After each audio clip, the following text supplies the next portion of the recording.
खेसारी यादव अन्यायिक प्रक्रिया को लात मारते हैं और इग्नोर करते हैं और वो छपरा कोर्ट में हाजिर नहीं होते हैं। उस एकमा में जो रजिस्ट्री हुई थी वो 4 जून 2019 को दे देते तो मृत्युंजय नाथ तिवारी भांग थोड़ी पिए हुए थे यार, वो उनके ऊपर केस करते और रजिस्ट्री करा लेने के बाद में बहुत सारे स्टार होते हैं कि हम पैसा ना दें तो का करवा। ये भी तो क्या मामला है खेसारी जी का? देखिए खेसारी जी का जो मामला है वो एक चेक बाउंस का है। उन्होंने असहनी के निवासी मृत्युंजय नाथ जो पांडे हैं उनसे जमीन खरीदी थी 2019 में।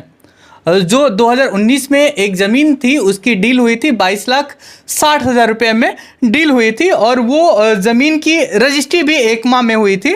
एकमा में जो रजिस्ट्री हुई थी वो 4 जून 2019 को एकमा रजिस्ट्री ऑफिस में रजिस्ट्री होती है और मृत्युंजय नाथ पांडे रजिस्ट्री करते हैं। उसके बदले में कुछ कैश पैसा बताया जाता है कि सूत्रों के हवाले बताया जाता है कि कुछ कैश पैसा दिया था और उसके बाद उनको 18 लाख का जो चेक दिया गया था किसी बैंक के, क्योंकि मोटी रकम थी और वाइट मनी देना था। ब्लैक मनी तो खेसारी लाल यादव के पास था नहीं, तो उन्होंने वाइट मनी दिया था और वाइट मनी के रूप में उन्होंने चेक दिया था। चेक देने के बाद में मृत्युंजय नाथ तिवारी वो चेक लेकर घर गए और घर जाने के बाद 2 दिन या 3 दिन बाद वो चेक अपने जाते हैं और बैंक में वो चेक जमा करते हैं और सोच कर यही चेक लिए थे कि खेसारी लाल यादव इतने बड़े भोजपुरी के सुपरस्टार हैं और 18 लाख रुपए का क्या उनका चेक बाउंस हो जाएगा क्या।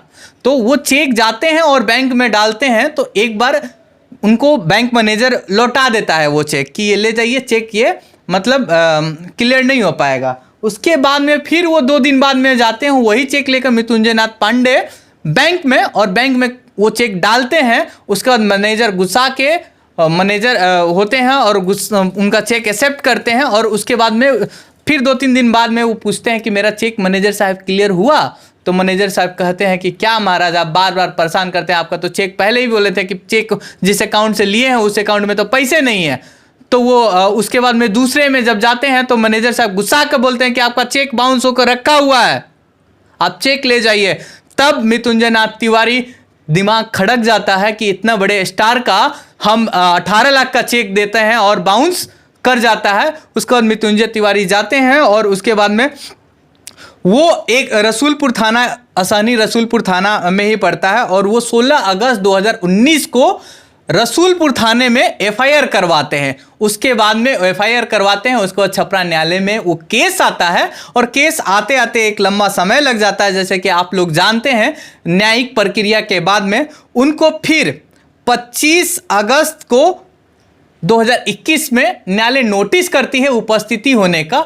उसके बाद में 21 जनवरी 2022 को वो एंटी सेफ्टी बेल लेते हैं खेसारी यादव। इस मामले में जब चर्चा मीडिया में चर्चा चल रही थी, उसके बाद में फिर नोटिस पर नोटिस कोर्ट भेजती रहती है कि वो हाजिर हो और इस में अपना वो पक्ष रखें। फिर भी वो अपने रुतबा और स्टार का टैग लगाकर घूमने वाले खेसारी यादव अन्यायिक प्रक्रिया को लात मारते हैं और इग्नोर करते हैं और वो छपरा कोर्ट में हाजिर नहीं होते हैं। उसके बाद घुसाकर 22 जुलाई 2023 को छपरा न्यायालय ने उनको गैर जमानती वारंट जारी करता है और उसमें लिखा होता है वारंट में खेसारी कहीं भी मिले उनको। गैर जमानती वारंट का यही मतलब होता है कि अगर वो आदमी कहीं भी मिले उसको अरेस्ट करके पहले जेल भेजा जाए। क्या लगता है आपको कि खेसारी बिहार के सुपरस्टार में से आते हैं और वो 18 लाख रुपया उनके लिए एकदम इतनी छोटी रकम होती है और इतने बड़े स्टार होने के बावजूद वो 18 लाख रुपया मृत्युंजय पांडे को नहीं दे सकते हैं? देखिए 18 लाख रुपए की तो बात है कि अगर खेसारी अगर 18 लाख रुपया दे देते तो मृत्युंजय नाथ तिवारी भांग थोड़ी पिए हुए थे यार, वो उनके ऊपर केस करते और बगल के गांव के हैं। अगर ढानाडीह और असहनी का दूरी देखिएगा ना तो 2-3 किलोमीटर चौर आसपास का ही है।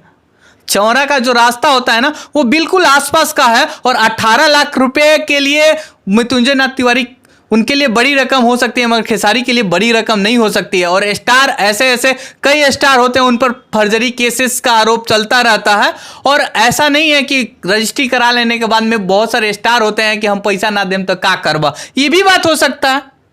आपको लगता है कि इस बातों में सच्चाई हो सकती है? देखिए हम किसी का पक्ष और विपक्ष नहीं रख सकते हैं मगर एक अनुमान लगा सकते हैं कि अगर हम स्टार हो जाएं तो आप मेरे से पैसा वसूल लीजिएगा। आप स्टार के लिए 18 लाख रुपया क्या औकात है? देखिए 18 लाख का ईगो का भी बात है ना, हम स्टार है नहीं देंगे। फलनवा बिल्डर रजिस्ट्री करा लेता है तो वो किसान को पैसा दे देता है।